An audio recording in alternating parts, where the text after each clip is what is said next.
Bismillahirrahmanirrahim. Assalamualaikum warahmatullahi wabarakatuh. Kami mahasiswa semester 1 jurusan Tasawuf dan Psikoterapi Fakultas Usuluddin dan Humanoria UIN Wali Songo Semarang. Video ini dibuat untuk memenuhi tugas mata kuliah PPKN dengan dosen Ibu Ermawati M.Sk. Oke, saya selaku moderator kali ini izinkan saya untuk memperkenalkan anggota kelompok kami. Pancasila dan Sinergi Beragama Islam oleh kelompok 6 Pancasila dan Islam, mahasiswa semester 1 Tasawuf dan Psikoterapi UIN Wali Songo Semarang, November 29, 2021, Kota Semarang. Kelompok 6 yang terdiri dari anggota yang pertama ada Ahmad Alimuddin Khatami dengan NIM 21040460626. Dan untuk anggota yang selanjutnya adalah Wina Firda Indana dengan NIM 21040460627.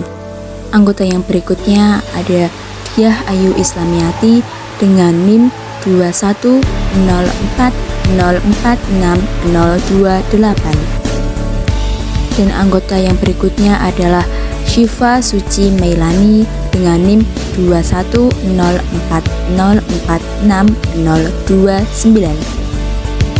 Dan untuk anggota yang terakhir adalah saya sendiri, Zakiyah Nur Azizah dengan NIM 21040460630.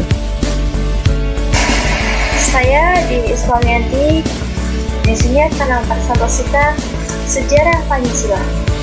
Siapa saja yang terlibat dalam perumusan Pancasila?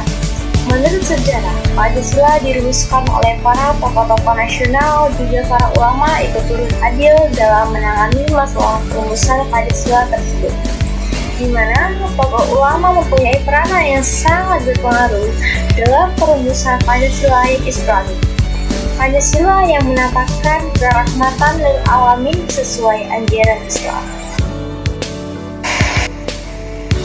Pancasila dan Islam dalam ikhtiar ulama.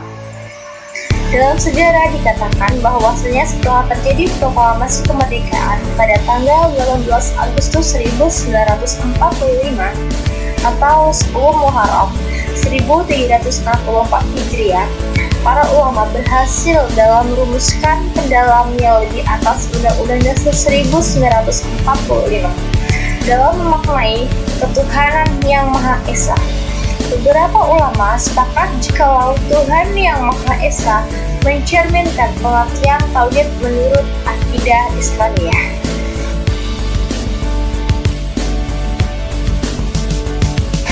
Menurut Profesor Hamka, konsep ketuhanan yang Maha Esa dalam Undang-Undang Dasar 1945, Tuhan yang dimaksud bukanlah Tuhan dari suatu agama ataupun bukan dari jiwa bangsa Indonesia, yang mana pendapat ini dapat menjadi kesalahpahaman yang menodai umat yang beragama, yang memunculkan pemikiran bahwasanya kalau agama dan Tuhan tidak dapat ikut adil dalam hukum tata negara. Namun hal itu dibantahkan karena sejatinya di dalam pembukaan Undang-Undang Dasar 1945 tertulis atas berkat rahmat Allah, yang artinya Tuhan dalam Pancasila dan Undang-Undang Dasar 1945 itu Allah Wahdadi.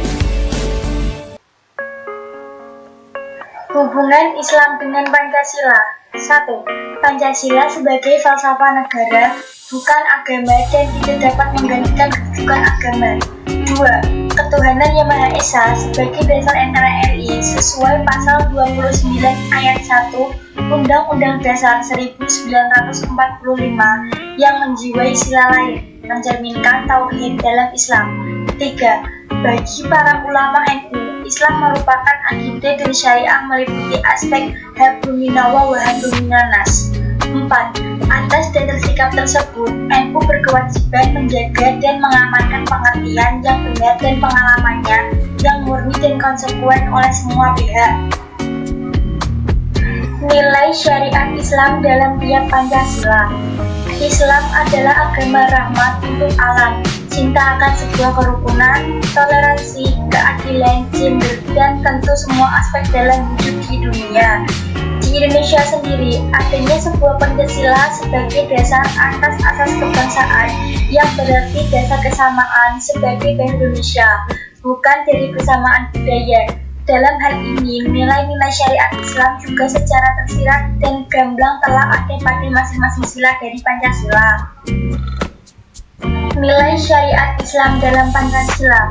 Sila ke-1, ketuhanan yang Maha Esa. Di dalam sila pertama telah menjamin hak-hak pemeluk setiap agama, tidak hanya Islam, melainkan semua agama yang diakui oleh negara. Ketuhanan yang Maha Esa merupakan dasar dalam pembangunan Indonesia dalam kemerdekaan, bukan atas keagamaan. Namun secara langsung atau tidak, nilai Pancasila yang pertama ini mencerminkan adanya Islam karena Tuhan dalam itu Esa atau tidak ada yang dapat menyekutuinya. Indonesia tidak bisa lepas dari prinsip ketuhanan yang Maha Esa ini memiliki arti. Walau Indonesia bukan negara agama, tapi agama merupakan nilai luhur yang tinggi dalam penyelenggaraan negara dan mengakui agama merupakan semangat dalam bernegara. Dalam sila pertama ini, sesuai akan syariat Islam yang telah ada dalam Al-Quran, di mana Islam senantiasa mengajarkan untuk selalu merasakan Tuhan yang Maha Kuasa. Persis terlihat pada surat Al-Baqarah ayat 163.